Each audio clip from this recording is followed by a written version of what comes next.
On phone on. What up, man? Now we gonna talk that real shit. Real shit. They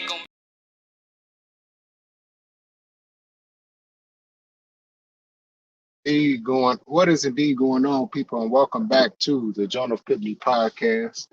I'm your host, Jonah Pitney, and of course, we talking about the Chicago Bears yet again losing another goddamn game. Somehow they found a way to lose this game after at one point being up 28-7. And yeah, I know a lot of the blame will go on Justin Fields, which rightfully so. That forced fumble, not holding on to the ball, and also throwing that interception at the end of the game cost us, which is once again is making it harder and harder and fucking harder to be a Bears fan. It's just being more difficult each and every week to watch this goddamn team go out there and play. Throughout the first 5 weeks of last year with a worse team, they was 3-2. 3-2. This year they 0-4 with a better team. When they should have been 2-2. They should have beat the Buccaneers. They should have beat this fucking Denver Broncos team. They should have at least a 500 record. But it seems like, man, being a Bears fan is just gonna be just very fucking hard this year. And you know, we already losing people as it is. You know, one of them, I expect him to just flip his shit, especially after the prediction he made for them winning 13 games. Shout out to you, Michael, but hey, that's on you, man. You the one who decided to do that shit. Time to be a soccer fan. Fuck you. But what's going on, YTC? What's cracking? What's cracking, bro? Nothing, just being the bullshit. First at the end, Field and y'all coaching sold. Yeah, because when it came down to it, they should have kicked the goddamn field goal. Even though Lovie Smith ain't been the coach in what 11 years, I still go based off that damn philosophy that when a game is close like that, you got the chance to take the lead, kick the goddamn field goal, and them not kicking that field goal and them running a goddamn run in the shotgun. Why is you running the ball in the shotgun on a 4th and 1? If you're gonna be in the shotgun, you should have faked it to Herbert, had Fields run to the outside, try to get to the edge and beat them to the edge and try to get that first down. If not, have a rollout play where he's running to the edge. If people come up, he throw it, and boom, touchdown right there. I really don't get how you can call a game like that, like it was just a tale of two halves. It was just a tale of two halves. Bears still can't get a goddamn pass rush. Still can't stop nobody up the middle. Still can't do just the simplest things. Now, one thing I can say, we did see progression out of Fields. It's just that he can't close out games. So basically, it's like they really need a pass rush to help them out when the team is up and you got a team driving the ball down the field on you, passing the goddamn ball everywhere. You need that, and you need run stoppers, because it seemed like, well, yet again for the second consecutive season, even though I already spoke on it, that they won't be able to stop the goddamn run. So it is what it is. And Khalil, ain't no way in hell ain't nobody gonna become no damn soccer fan. So you can kick rocks with that.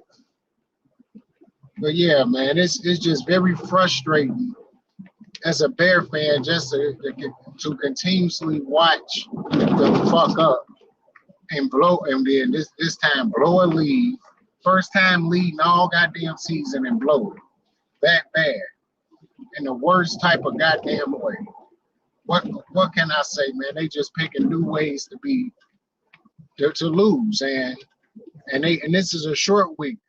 Right after that, they play the Washington Commanders in Washington, I believe, this Thursday. So there's a very strong chance that they're going to be 0-5 to start the goddamn year.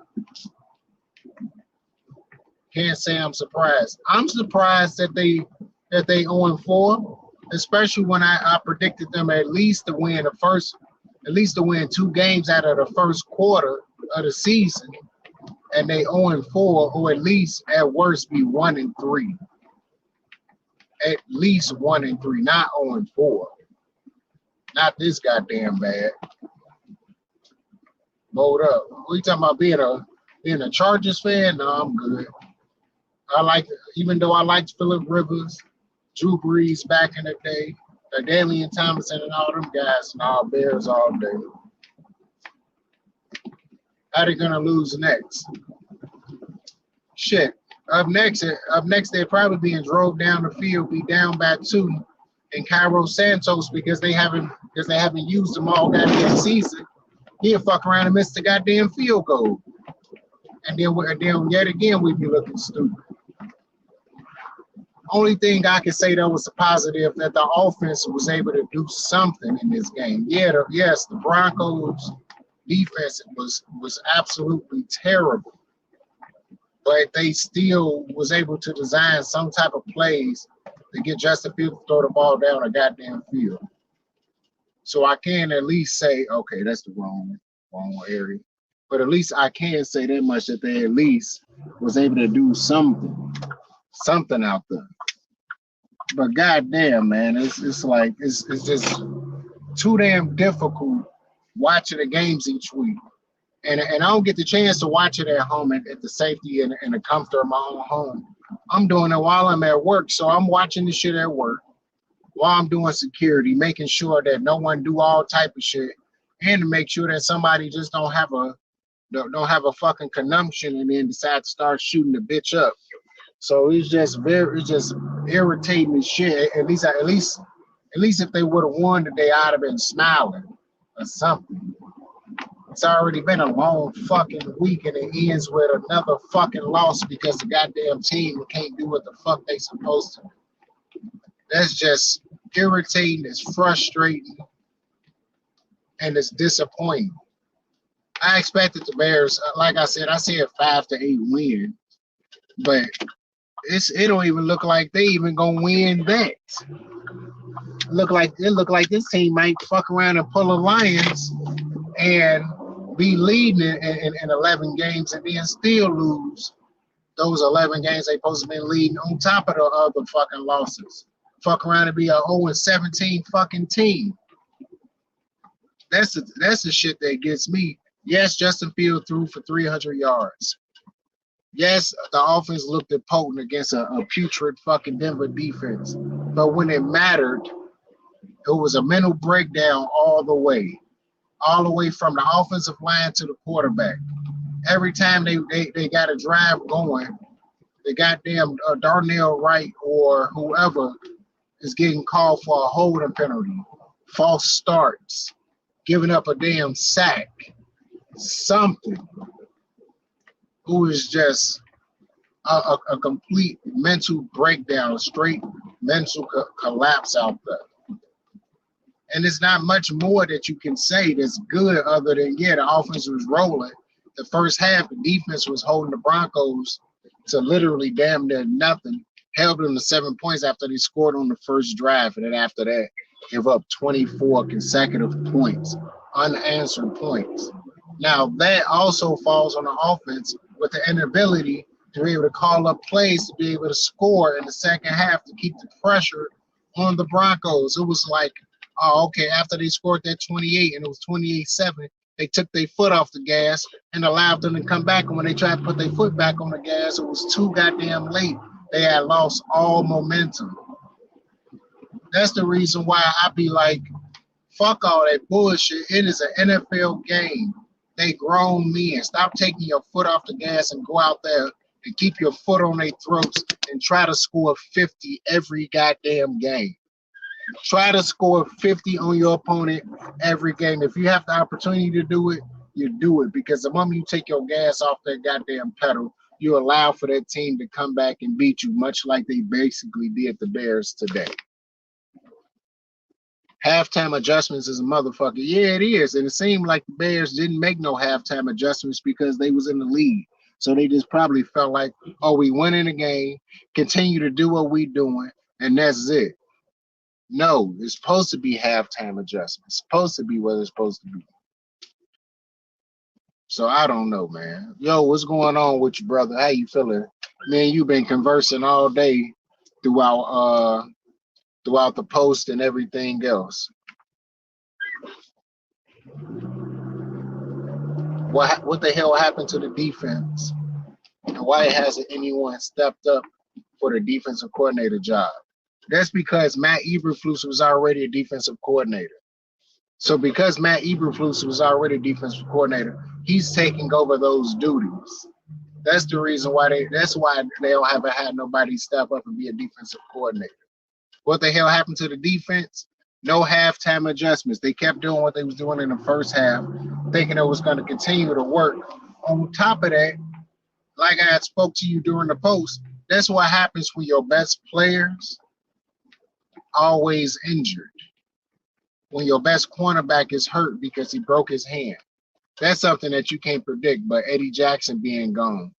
Most of the guys gone throughout the whole goddamn preseason, training camp, and all of the above, not practicing, not getting in your reps so that you can get your body used and ready to play in an NFL season. When you don't do the things you're supposed to do, people wind up getting soft tissue injuries and small shit like that. The breaking of bones you can't predict, but those soft tissue injuries and everything like that, they come from not being regularly prepared like you're supposed to be. What happened to the defense? They didn't adjust. They still kept running that soft fucking zone and thinking that it was going to work out instead of at times running man-to-man defenses and doing man-to-man blitzes and zone blitzes, or have one side of the field in man-to-man so that you can cover them, and one side being in zone, identifying who is hot on the other team's offense so that you can turn around and put a stop to them making plays. Things like that. That's what they didn't do. Defensive line not being able to get to the quarterback, not being able to stop the run on a consistent basis. That's what happened, allowing the running back to continue to gash them for 15, 20-yard gains throughout the fucking game. That's what happened out there. That's what happens when you have somebody that doesn't pick the right players, all because of fear of some bullshit, because of what somebody did outside of football. You don't draft the right players. You don't do what you're supposed to do. That's what happened out there. That the defense needs to go to boot camp. I felt like Justin Fields' pass to the flats was another screen. Well, the thing is, when he was passing to the flats, they was gaining yards. If everything covered downfield, that's what you're supposed to do. You're supposed to throw to the flat if it's open. So that right there, he did exactly what he needed to do. He threw to the flats when one none open downfield. There were passes open downfield, and he saw him, and he was hitting the guys down the field. So it's not like he wasn't doing what he hadn't done in the first 3 weeks of the season. He actually did what he was supposed to do in this game, and that's the reason why he threw for 300 yards.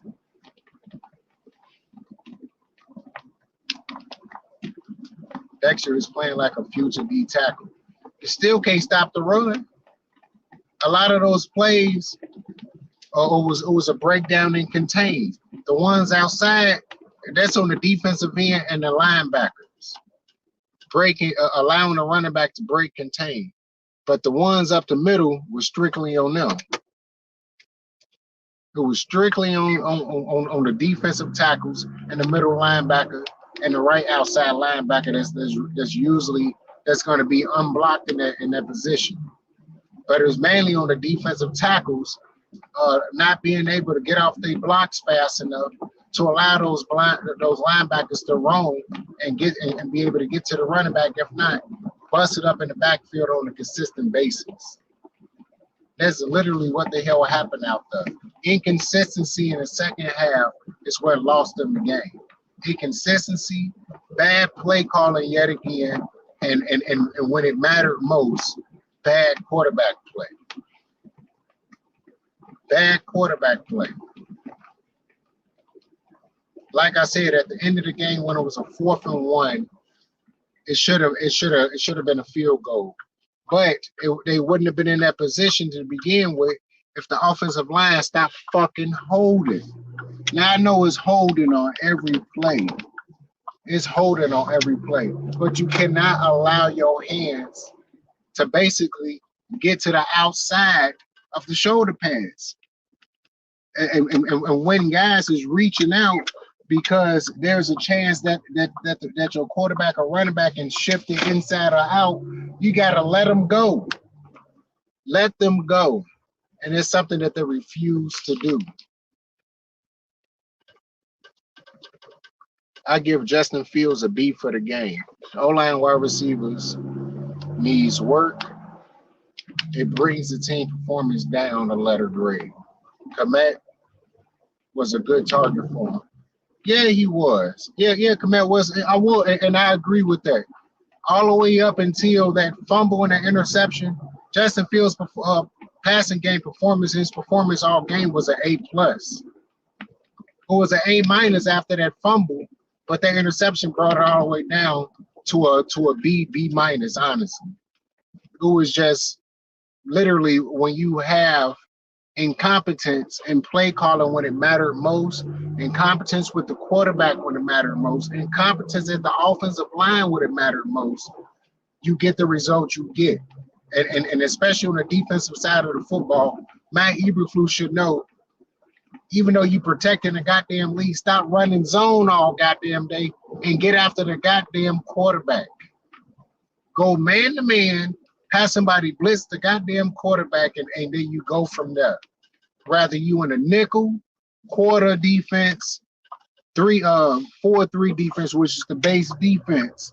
You already know what the hell you need to run it, and blitz them from there. If they beat you on the blitz consistently, then you go back to the zone.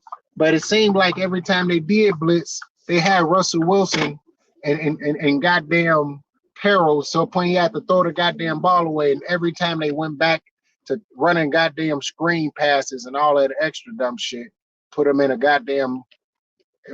back in a goddamn bad thing. I don't agree with you, Jonah. How was it bad quarterback play? I said bad quarterback play at the end of the game when it mattered most. He had an A+ leading throughout the entire game until it mattered most with the forced fumble, which in that position, when a guy's coming at you, you just gotta hold the ball, go down, live to play another play. And at the end of the game, when he threw that interception, that's why I said it was a B. All the way up throughout the entire game, he had an A+. He was out there dominating. Let me see right here, man.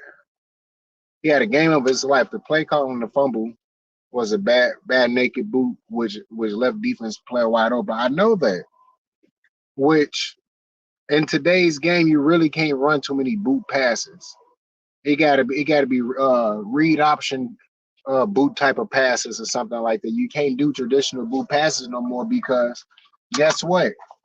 The defensive end or outside linebacker, depending on if you're going against a 3-4 or 4-3 defense, job no matter what now is to go straight to the quarterback. Go straight at the quarterback. Don't even follow the play. Go straight at the quarterback each and every time. So that falls on the offensive coordinator right then and there. That don't fall on the quarterback. What falls on the quarterback is him fumbling. That's what falls on him. The biggest mistake of the game was tied down on 4th instead of punting.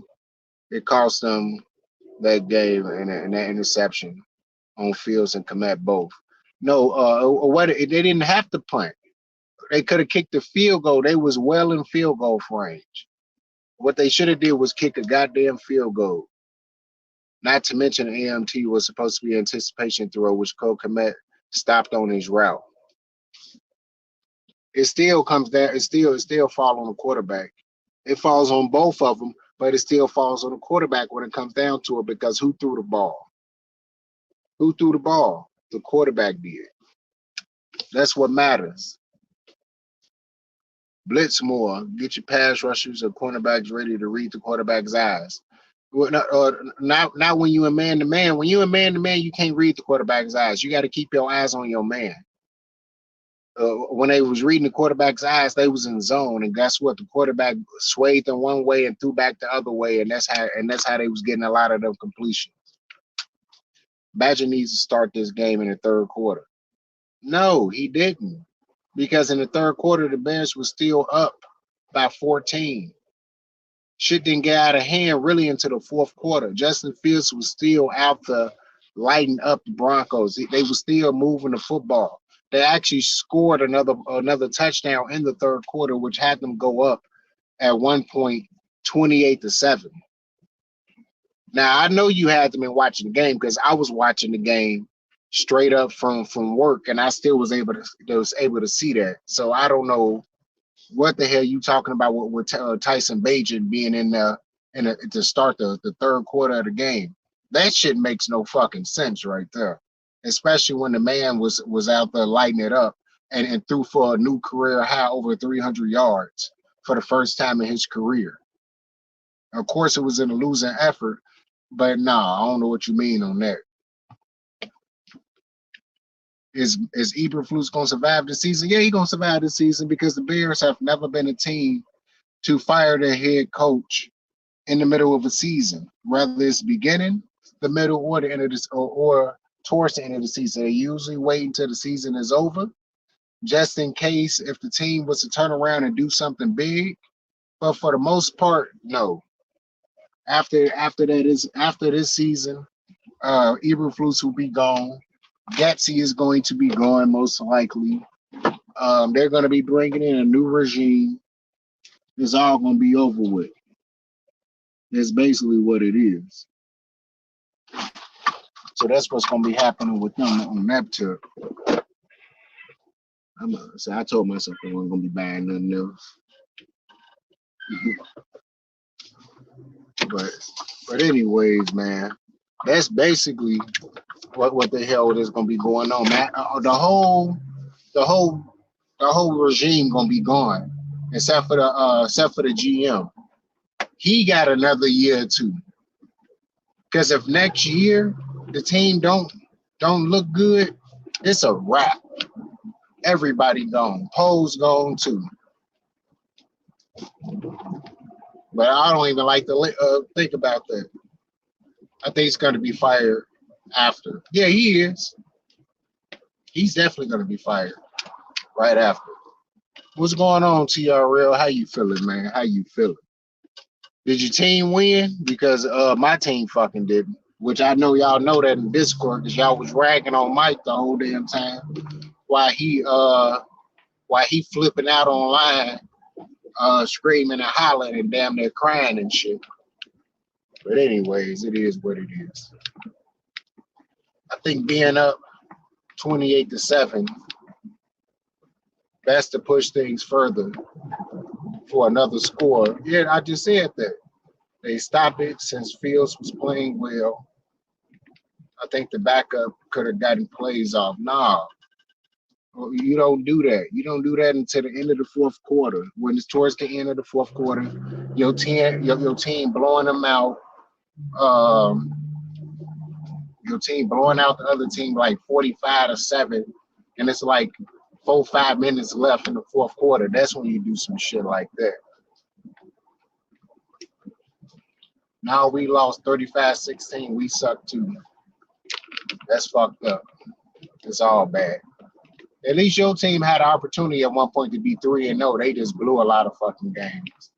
It ain't like what happened with the Bears where they just incompetence all the way through. They trying to find their way, but it's always something. Ryan Poles seems to have the right draft picks, but the coaches could not execute them right. It's not always. It's not even that. When people not playing out there, when they not playing during preseason, when they not doing certain things that they supposed to do in terms of training camp, being injured, which are, of course, certain injuries you can't predict, but not training properly causes injuries. Overtraining too hard is causing injuries. Little shit like that. That's what causes injuries out there. But it is what it is. I'm finna end this video because I'm finna go in the house and go see my son. I'm finna go ahead and be happy for a little bit while I'm with him. Shit. I can't keep going through this shit talking about spilled milk, basically what's going on with this goddamn team, constantly finding ways to lose games and fuck it up for this fan base that continues to watch the goddamn games. Injuries plagued his O-line and the defensive secondary too. Yeah, I spoke about that in the beginning of the game. I spoke about the reason why they have those type of injuries, because guys is not getting trained properly or not participating in training camps like they supposed to. When you don't do what you're supposed to do in the off season, you wind up with soft tissue injuries, little foot injuries, or you out of gas, so you need to be subbed out. That's what happens out there. That's literally what happens out there when you don't do what the hell you're supposed to do as a player. And your coach will hold you accountable for that. But they didn't. But it is what it is, man. This is Jonah Pipney bringing it back to you with another podcast, people. Peace out. Gon' hit your spine on the other side. It come out your lip. You heard what I said. I ain't even off a jigger. This shit get different.